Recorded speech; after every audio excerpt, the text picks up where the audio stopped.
از راه میراهم توئه که حالا بیقرارم توئه که چشم انتظارم توئه که نفرین به قلب توئه از راه میراهم توئه که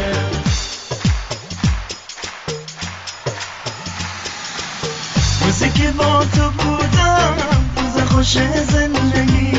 روزای رفته همراه با افسردگی، به قلب خستم انگار عاشق بودن گناهه، یه روز و روزگاری رقم از این زندگی. حالا بیقرارم توئه که چشم انتظارم توئه که نفرین به قلب توئه از راه میراهم توئه که حالا بیقرارم توئه که چشم انتظارم توئه که نفرین به قلب توئه از راه میراهم توئه که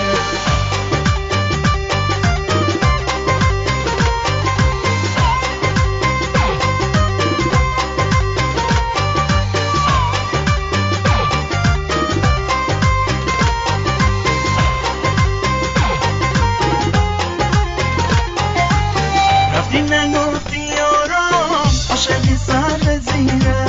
خدا رو خوش نمیاد بدون ما میمیره،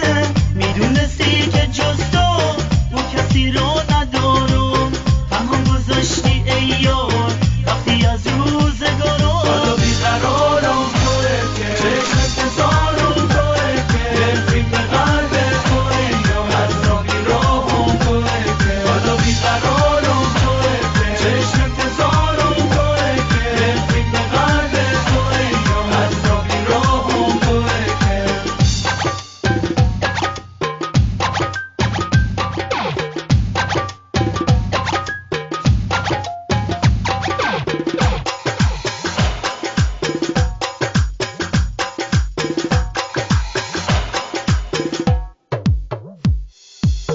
روزی که با تو بودم روز خوش زندگی،